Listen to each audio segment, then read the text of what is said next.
और उसका धुआं भी। ये सच है क्या?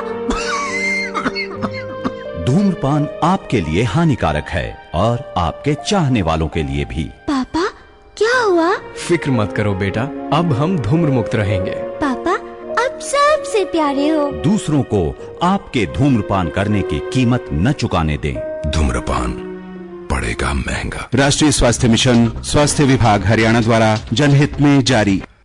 नमस्कार, आकाशवाणी चंडीगढ़ से प्रादेशिक समाचारों के साथ मैं चंदन शर्मा। पहले इस बुलेटिन के मुख्य समाचार। प्रधानमंत्री नरेंद्र मोदी ने आज वाराणसी में पीएम किसान योजना की 17वीं किश्त जारी की। हरियाणा के मुख्यमंत्री नायब सिंह ने कहा कि पीजीआई रोहतक में प्रत्यारोपण केंद्र शुरू किया जाएगा। प्रधानमंत्री नरेंद्र मोदी इस महीने की 30 तारीख को आकाशवाणी के मन की बात कार्यक्रम में देश विदेश के लोगों के साथ अपने विचार साझा करेंगे। हरियाणा सरकार 1 जुलाई से लागू हो रहे 3 नए आपराधिक कानूनों को लेकर भारतीय प्रशासनिक सेवा और हरियाणा सिविल सेवा अधिकारियों को ऑनलाइन प्रशिक्षण दिलाएगी। और मौसम विभाग ने उष्ण लहर जारी रहने और कल और परसों कुछ स्थानों पर हल्की वर्षा होने की संभावना जताई। अब समाचार विस्तार से। प्रधानमंत्री नरेंद्र मोदी ने आज वाराणसी में पीएम किसान योजना की 17वीं किश्त जारी की, जिससे 9 करोड़ 26 लाख से अधिक किसानों को 20,000 करोड़ रुपए से अधिक का लाभ मिलेगा। इसके साथ योजना की शुरुआत के बाद लाभार्थियों को हस्तांतरित की गई कुल राशि 3,24,000 करोड़ रुपए से अधिक हो जाएगी। चुनाव जीतने के बाद प्रधानमंत्री का ये पहला बनारस दौरा है। इस अवसर पर प्रधानमंत्री ने किसानों को संबोधित किया। बैंक खाते में पीएम किसान सम्मान निधि के 30,000 करोड़ रुपए पहुंचे हैं। आज 3 करोड़ बहनों को लखपति दीदी बनाने की तरफ भी बहुत बड़ा कदम उठाया गया है। कृषि सखी के रूप में बहनों की नई भूमिका उन्हें सम्मान और आय के नए साधन दोनों सुनिश्चित करेंगे।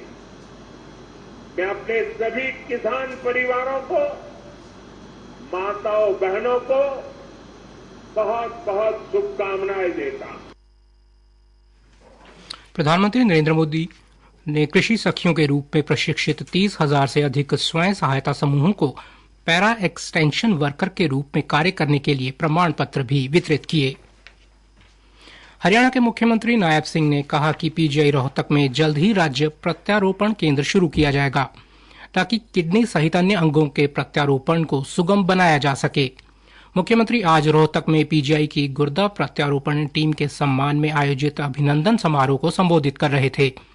इस अवसर पर मुख्यमंत्री ने गुर्दा प्रत्यारोपण करने वाली समस्त टीम को सम्मानित भी किया। मुख्यमंत्री ने कहा कि प्रदेश सरकार लोगों को बेहतर स्वास्थ्य सुविधाएं प्रदान करने के लिए निरंतर प्रयास कर रही है।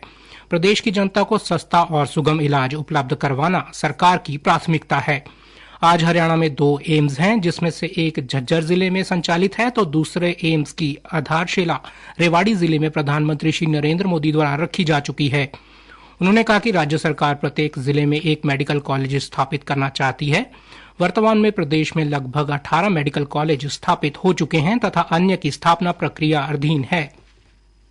इस अवसर पर प्रदेश के स्वास्थ्य मंत्री डॉक्टर कमल गुप्ता ने कहा कि सभी मेडिकल कॉलेज और जिला अस्पतालों में हेलीपैड बनाया जाएगा, ताकि जरूरत पड़ने पर शोध आदि से संबंधित कार्यों और प्रत्यारोपण के मामले में अंगों और मरीजों को समय पर ले जाया जा सके।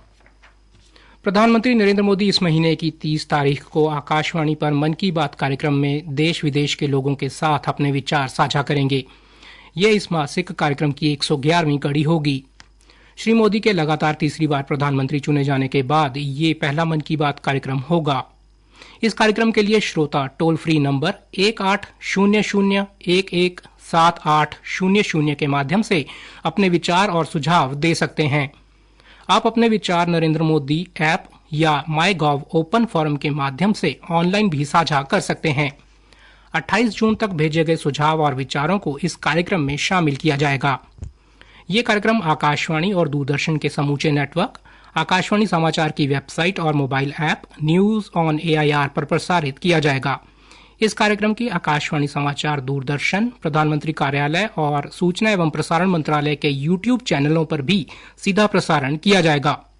हिंदी प्रसारण के तुरंत बाद ये कार्यक्रम आकाशवाणी पर क्षेत्रीय भाषाओं में भी प्रसारित किया जाएगा। प्रादेशिक समाचार आकाशवाणी चंडीगढ़ से प्रसारित किए जा रहे हैं। हमारे राष्ट्रीय बुलेटिनों और ताज़ा समाचारों के लिए आप हमारी वेबसाइट newsonair.gov.in पर लॉगिन कर सकते हैं। हरियाणा सरकार 1 जुलाई से 3 नए आपराधिक कानूनों को प्रभावी ढंग से लागू किए जाने के मद्देनजर हरियाणा के भारतीय प्रशासनिक सेवा और हरियाणा सिविल सेवा के सभी अधिकारियों को 20 जून को एक दिन का ऑनलाइन प्रशिक्षण दिलाएगी। मुख्य सचिव TVSN प्रसाद ने बताया कि ये प्रशिक्षण कार्यक्रम गुरुग्राम स्थित लोक प्रशासन संस्थान द्वारा आयोजित किया जाएगा। भारतीय प्रशासनिक सेवा और हरियाणा सिविल सेवा के सभी अधिकारियों के लिए ये प्रशिक्षण अनिवार्य होगा। उन्होंने कहा कि इन तीनों कानूनों भारतीय न्याय संहिता 2023, भारतीय नागरिक सुरक्षा संहिता 2023 और भारतीय साक्ष्य अधिनियम 2023 को लागू करने के लिए हरियाणा पूरी तरह तैयार है। मौसम विभाग ने कहा है कि पंजाब, हरियाणा और चंडीगढ़ में कल भी उष्णलहर से अति उष्णलहर जारी रहने की संभावना है। विभाग ने कहा है कि आगामी 24 घंटों के दौरान अधिकतम तापमान में कोई बड़ा परिवर्तन नहीं होगा, जबकि उसके बाद तापमान में 2 से 3 डिग्री सेल्सियस की गिरावट होने का अनुमान है। जबकि दक्षिणी और पश्चिमी हरियाणा में अगले 24 घंटों के दौरान अधिकतम तापमान 44 से 46 डिग्री सेल्सियस के आसपास रहने की संभावना है। इसके अलावा मौसम विभाग ने कल और परसों हरियाणा और चंडीगढ़ में कुछ स्थानों पर हल्की से मध्यम वर्षा होने का अनुमान लगाया है। विभाग ने कहा है कि हरियाणा और चंडीगढ़ में कुछ स्थानों पर इन 2 दिनों के दौरान गरज और चमक के साथ 30 से 40 किलोमीटर प्रति घंटे की गति से तेज हवाएं चल सकती हैं। हरियाणा सरकार ने बढ़ती गर्मी के मद्देनजर हरियाणा राज्य परिवहन की सभी बसों में यात्रियों के लिए पीने के ठंडे पानी की व्यवस्था करने के निर्देश दिए हैं। आज राज्य परिवहन निदेशालय की ओर से प्रदेश के सभी महाप्रबंधकों को ये निर्देश जारी किए गए। निदेशक द्वारा उन्हें इस संदर्भ में सभी चालकों एवं परिचालकों को बसों में ठंडे पानी की व्यवस्था करने की हिदायत करने को कहा गया, ताकि किसी स्थान पर पानी न मिलने से यात्रियों को परेशानी का सामना न करना पड़े। पलवल से विधायक दीपक मंगला ने आज पलवल नगर परिषद क्षेत्र के वार्ड 3, इस्लामाबाद और वार्ड 6 के बसंतगढ़ में लगभग 1 करोड़ रुपए की लागत से बनने वाले 4 रास्तों का शिलान्यास किया। इस अवसर पर नगर परिषद के अध्यक्ष डॉक्टर यशपाल सहित गणमान्य लोग मौजूद रहे। विधायक दीपक मंगला ने कहा कि पलवल में रिकॉर्ड तोड़ विकास कार्य करवाए गए हैं। पलवल शहर को जाम से मुक्त करने के लिए एलिवेटेड पुल का निर्माण करवाया गया और कुंडली मानेसर पलवल और कुंडली गाजियाबाद पलवल एक्सप्रेसवे का निर्माण किया गया। युवाओं को रोजगार पाने योग्य बनाने के लिए श्री विश्वकर्मा कौशल विश्वविद्यालय बनाया गया। उन्होंने कहा कि आगे भी पलवल विधानसभा क्षेत्र के विकास में कोई कसर नहीं छोड़ी जाएगी। आज मानवीय निर्माण मंच भारत के तत्वाधान में फरीदाबाद के सेक्टर 16 स्थित राजकीय महिला महाविद्यालय में योग रत्न शिक्षक सम्मान समारोह का आयोजन किया गया।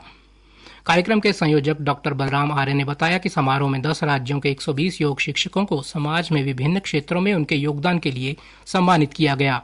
अंत में मुख्य समाचार एक बार फिर से। प्रधानमंत्री नरेंद्र मोदी ने आज वाराणसी में पीएम किसान योजना की 17वीं किश्त जारी की। हरियाणा के मुख्यमंत्री नायब सिंह ने कहा कि पीजीआई रोहतक में राज्य प्रत्यारोपण केंद्र शुरू किया जाएगा। प्रधानमंत्री नरेंद्र मोदी इस महीने की 30 तारीख को आकाशवाणी के मन की बात कार्यक्रम में देश विदेश के लोगों के साथ अपने विचार साझा करेंगे। हरियाणा सरकार 1 जुलाई से लागू हो रहे 3 नए आपराधिक कानूनों को लेकर भारतीय प्रशासनिक सेवा और हरियाणा सिविल सेवा अधिकारियों को ऑनलाइन प्रशिक्षण दिलवाएगी। इसी के साथ प्रादेशिक समाचार समाप्त हुए। पापा, टीवी में कहते हैं धूम्रपान घातक है और उसका धुआं भी। ये सच है क्या? धूम्रपान आपके लिए हानिकारक है और आपके चाहने वालों के लिए भी। पापा, क्या हुआ? फिक्र मत करो बेटा, अब हम धूम्र मुक्त रहेंगे। पापा, अब सबसे प्यारे हो। दूसरों को आपके धूम्रपान करने की कीमत न चुकाने दें। धूम्रपान पड़ेगा महंगा। राष्ट्रीय स्वास्थ्य मिशन, स्वास्थ्य विभाग हरियाणा द्वारा जनहित में